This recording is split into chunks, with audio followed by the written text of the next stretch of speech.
Alright, let's cover my Elliott Wave analysis on Bitcoin. And in this video, I will cover multiple Elliott Wave scenarios. And at the end, I will cover the probabilities, explain how probabilities change depending on new price action, and also talk about the opportunities. So starting with the first scenario, which is your bullish scenario, where you would look for a multi-1-2 and a 3 to the upside. Now, what lowers the probabilities for this scenario is what is happening over here. Because the latest wave 1 would be this move to the upside, and then you're looking for another wave 2. But a wave 2 that is over 6 times the size in time compared to wave 1 is extremely rare, and it lowers the probabilities. Now, time is not an invalidation, but seeing price make a new low here at a 6-fib time is not what you want to see when you're counting the latest wave 1, 2, and you're looking for a 3 towards the upside. Now, the official invalidation would be the low here at 90K. And if you take out this low, then basically the bullish scenarios are out, because you would only then have a 1, 2, 1 and a larger wave 2 here, after which you look for a 3. But then this wave 2 here is going to be significantly longer in time than your higher degree wave 2, this one over here. This wave 2 would then be like 2.5 to 3 times the size compared to your higher degree 2. That's also, again, not what you like to see. Now, the same is true in this scenario with regards to the orange line. So this would be a W. If X finishes here, you would look for an ABC up in a wave Y. However, in that case, this would be wave A. You're looking for a B, and then a wave C towards the upside. But then again, your wave B here would be over 6 times the size of your wave A, which is not what you like to see, decreasing the probabilities for the orange line, the orange polyline. So looking for a wave C to the upside, A, B, C, and then eventually turn around. It increases the probabilities that this structure that is going to the downside here is not related to this move up. It's not a 1, 2 and look for a 3, or an A, B and look for a C. Instead, probabilities increase that this is a new structure or the beginning of a new structure. And in this particular scenario that you see on my chart, we would then count a W here, a flat structure in a wave X, meaning we look for an impulse to the downside, so a move to the downside. And then once the impulse is finishing, we look for price to move towards the upside to start your wave Y, which then means wave A, wave B, wave C. Finish wave Y, invalidate a wave 4 on the daily time frame for the impulse down.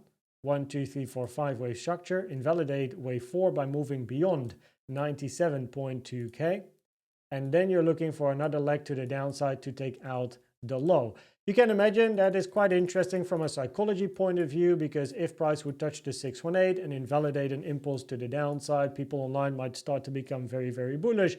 But then, surprise, surprise, WXY, and down you go to take out the low one more time.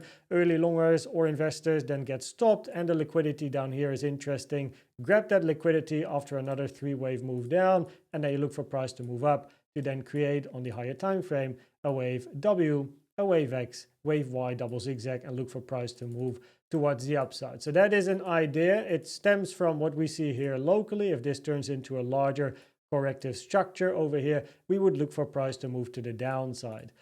Now, a finished structure is also just a possibility. W, X, A, B, C, and a wave Y. Finito, look for price to move down. This is actually in the short term the exact same scenario as the previous one, as you're looking for a 5-wave move to the downside in this case, where this is quite simply a wave 1, look for a wave 2, then a 3, 4, and a wave 5. After your 5 waves, you look for a bounce. But instead of looking for a 5-wave move to the upside, and then a wave A, or an ABC in the larger Y, right, you get a corrective move to the upside. So a 3-wave structure up, and then price continues moving towards the downside to take out the low, preferably at 80K. But in both of these scenarios, right, the 2 blue lines here, you would look for a 5-wave structure to the downside, preferably. And then the opportunity is here towards the lows once you start moving into 4 5s, because here you have your 1 2s, bit of a range. Then maybe when the news hit later today, you get your wave 3. Then you end with a few wave 4s and 5s, overlapping structure, decreasing volume, moving from vertical to horizontal, opportunity, hopefully into an area of support, look for a bounce. What is the bounce? We'll wait and see. Is it a 3-wave structure? Is it a 5-wave structure? Well, we don't know, right? We have to wait and see. But the opportunity is the same. It's just management that is different. Now then I jump to the lower time frames, and on the lower time frame, I just want to shortly cover the K16 principle, part of Kuhn's theory, which is all about directional bias. So what you can see here on my chart is this structure, and it starts with quite a 3-wave move to the upside. We have a move up, we have a sideways range, and another move to the upside. Now, because of all the overlap here, it's difficult to count this over here as a nice diagonal. If so, it would have been an expanding diagonal, as this structure is clearly the longest wave, longer than even a 3, but expanding diagonals are rare. So probabilities are higher, this is a 3, or you need a contracting diagonal followed by an ABC flat. However, price here touched the 1.618 Fibonacci, taken from this high to the low, decreasing the probabilities that this high is a wave B of a flat in an ABC, and you go back up. It increases the probabilities that the move to the upside from this low is a 3-wave structure. Now, the moment price then moves below this low here, it increases the probabilities to take this low. Now, sometimes you just go straight down, like what pretty much happened over here. Sometimes price continues the range longer and then goes down. Sometimes you might move up and you go down. But the directional bias is towards taking out this low, which happened just before recording here. So the bias played out. I just want to highlight this because it's educational and you might find it useful when analyzing charts yourself. We had another example of the K16 principle not too long ago. I don't know exactly anymore where it was, but it just makes analyzing ranges or structures more simple, right? So something to keep in mind. Now, what bulls want to see locally, if we do want price to move to the upside, because of course, again, price made another low. This low is made after a 6-fib time compared to the move to the upside, which is not ideal for the bulls. Probabilities would be higher for the bears. What you want to see to change the probabilities in favor of the bulls is you need a 5-wave move up and a 3-wave down. And preferably even twice or more times, but you need a 5 up and a 3 down. Now, if price here would create now a 5-wave move up, we have to be aware of a flat. Wave A, wave B, 1, 2, 3, 4, 5, wave C. But guess what? After a wave C, you're looking for motive waves down, not a 3-wave structure. You're looking for 1, 2, 3, 4, 5, correction, and then eventually go. And then you have a 1, 2, you get another 1, 2, and then down you go. If price creates an impulse to the upside and you get a corrective movement down, it increases probabilities to take out this high. If you then get another 5 up and another 3 down, increasing probabilities to move up once again. And this is where slowly but surely then the probabilities change in favor of a bullish outcome where price is taking out this high, and then we can observe what price does at resistance, which I'll show you in a second. And then we get to the 4-hour time frame. I have seen this scenario also in Discord, as I had a question about it this morning, and it's a legit question. People asking about the diagonal and what's up with this. So here you would then have either 1, 2, 3, 4, and 5, or 1 and then 2, 3, 4, 5. The thing is, also with the subdegree, especially this structure, diagonals are not high probability structures. Probabilities are higher compared to a diagonal. Probabilities are higher for a multi-1-2, which is this scenario, or they are higher for corrective structures like the WXYs as per this video. So I just wanted to put this one on the chart to shortly talk about it and say this is currently not the highest probability scenario where we're looking for a diagonal, either finished or unfinished, doesn't matter. A multi-1-2 or corrective structures will always have higher probabilities than a diagonal till proven otherwise. Now then we get to the levels. So these are currently my support and resistance levels on the chart. As you can see, these are the volume levels. These are my favorite levels as well. To the upside, the first level is the daily naked point of control, just below this low here.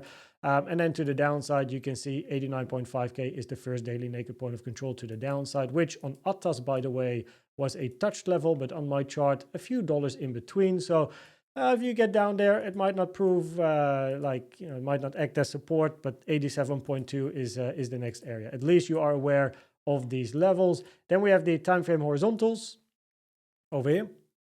And you can see that locally on a 15-minute time frame, I have this 93.3K level, which is the low of this gap on a 15-minute time frame. So just a level I have on my chart aware.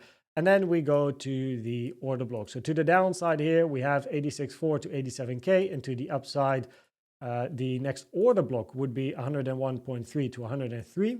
But I am aware of a little bit of a support resistance level here, 98.8, 99.7K. Of course, if price gets there at the moment, probabilities would not really support that. Now, later today, we do have news. So be aware, 8 p.m. Central European time, it can increase the volatility on the chart, right? Like I can see that many people expect some volatile movement. So let's see what we get. Just make sure you trade safe. And you know, it's no problem to not trade every move. Wait for the news, wait for price to settle, and then look for opportunities again. And I'll get to the opportunities in a second after the conclusion here. So on the number one spot, taking out the local low here in this local range, which was this low, taking out this low makes this move down over 6 times the size in time compared to this move up. You take a FIB time from the low to the high, double click.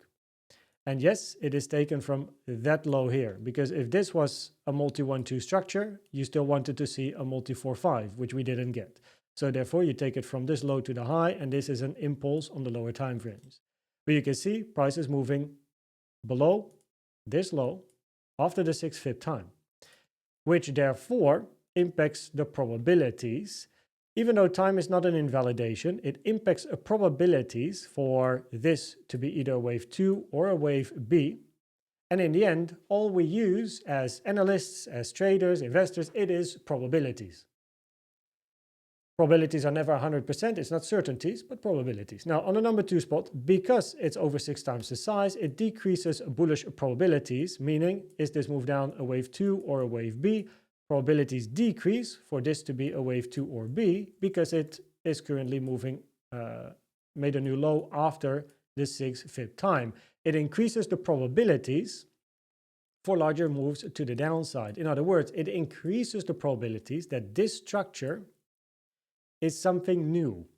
It is not related to this move towards the upside by itself as like another 1, 2, and 3 or A, B, C. Right? This is something else. And we'll see what it becomes. Now, the number 4 spot here, bulls will need a 5-wave move to the upside and 3 waves down to start changing probabilities. They need 5 up, 3 down, 5 up, 3 down, and then eventually go. This is where probabilities change. If you get a 5 up and a 3 down, okay, that's a start. Maybe another 5 up, another 3 down. Okay, right? Every time you get a 3 down, you would look for price to move up. At the moment, the probabilities are also locally not highest for bullish outcomes. But at least you know how probabilities change depending on future price action. And then number 5 here, on the 4-hour time frame, a diagonal is an alternative count. It has lower probabilities.